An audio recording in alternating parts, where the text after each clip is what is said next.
Hey everyone, Vinayak here. Meet the Samsung Odyssey G9 OLED, a massive 49-inch curved ultra-wide that looks like something straight out of the future. But is it worth nearly 1 lakh rupees in India? Let's find out. This is not just a monitor, it's a command center. The 49-inch 32:9 aspect ratio is like having two 27-inch QHD displays fused together.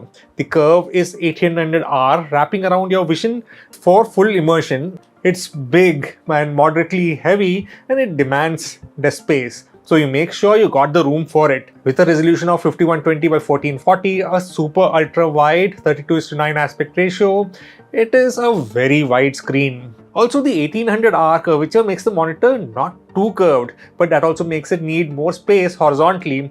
1000R is the maximum curvature I have seen.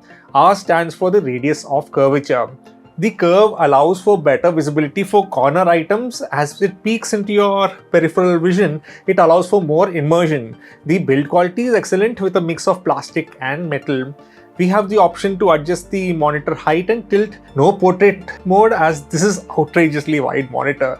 We do have a VESA 100 by 100 mount which would allow using custom stands or arms. The base is flat and pentagonal in shape and it manages to keep the monitor up without any problems. We have the space to place items on the stand, which is helpful as that space is not wasted. And to power the monitor, we have this huge power supply. This is as big as the one I use with my laptop. The panel here is QD OLED, meaning perfect blacks, infinite contrast and vibrant colors that just pop. It covers nearly 99% of the DCI-P3 and supports HDR10+. In dark rooms, movies and games look incredible. As per many, the HDR brightness is supposedly not as strong as some mini LED monitors, but from my point of view, the brightness is really good.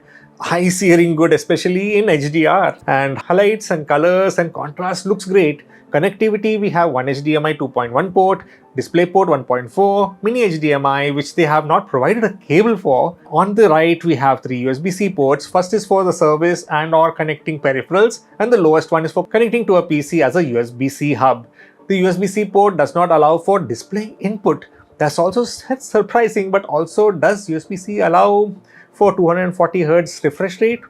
I'm not sure. There's also a headphone jack if you want to connect speakers or also headphones to the monitor directly. In the box, we get a USB-C to USB-A adapter. Another point to note is graphic cards like my AMD Radeon 7900 XTX supports display stream compression and you can take full advantage of its max refresh rate. Make sure your GPU supports DSC for full compatibility. We have this cable organizer which helps route all your connected cables through. The RGB lighting is cool, but it's not really bright. If you have a dark room, it will be visible.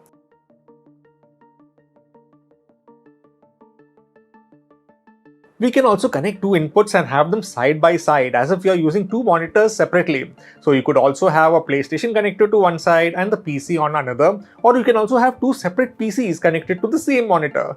The PS5 doesn't seem to be able to support the ultra-wide resolution and it looks like this on the monitor. As this is an OLED panel, there is no backlight as each OLED generates its own light.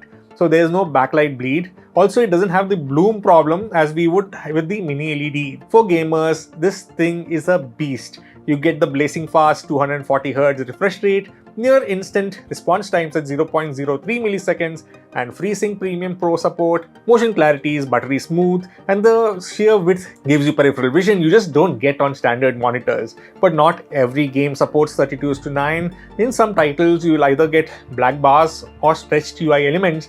I've seen some games that support the odd resolution, but they have black bars during the cinematics. But that doesn't bother me as during gameplay, it covers the whole screen.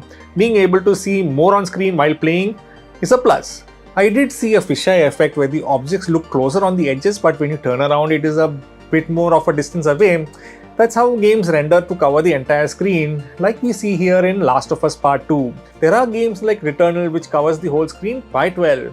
But here we notice the second problem. Sometimes your health bar and your messages are located at far ends of the screen. It's in your peripheral vision but not clearly visible. FPS shooters will take advantage of the 240Hz refresh rate, giving you an edge in both responsiveness but also a larger field of view. Here's Forza 4. The immersiveness that you get from this monitor is mind-blowing. You feel wrapped in the view, and I have seen multiple users have this monitor for their racing rig. The monitor supports all common variable refresh rates like FreeSync, G-Sync, HDMI, VRR. The 32:9 format is great for gaming, multitasking and workspace setups. This monitor isn't just for gaming. For productivity, it's like having a dual monitor setup without the bezels. And video editors, streamers, stock traders, you love the real estate. But for text-heavy work, OLED triangular subpixel layout is supposed to make fonts look slightly crisp compared to an IPS panel, but I have found no problems whatsoever. Here's a comparison between IPS and the Odyssey G9. Using Premiere Pro on this monitor is a boon. You can have all your source clips, monitors and timeline fit into one screen. Everything's easy to access, and the colors being OLED, it has a strong gamut coverage. If I need more screen real estate, I do have a 4K monitor attached to my PC. Now, OLED does come with risks. Its burn-in is possible if you keep static elements on screen for long hours. Samsung has built-in pixel shifting and screensavers, but you'll still want to be careful. And at nearly 1 lakh, this is not a casual purchase. Plus, the size and stand ergonomics can be challenging for smaller desks. I measured a dozen times before ordering this monitor. I am glad that it fit. I do have more space free on the left, so it can overlap, but mine fit in just right.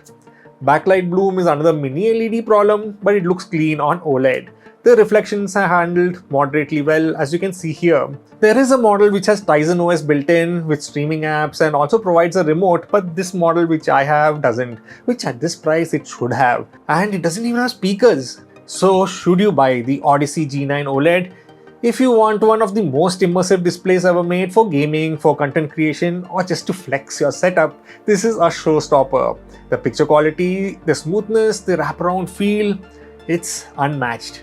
But if you're mainly into bright HDR, heavy text work, or you're worried about OLED burn-in, you might be better off with a mini LED alternative or a traditional dual monitor setup. So that's my review on the Samsung Odyssey G9 OLED.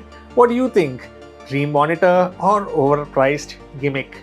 Drop your thoughts below, and don't forget to like, subscribe and hit the notification bell to be notified when new videos are added.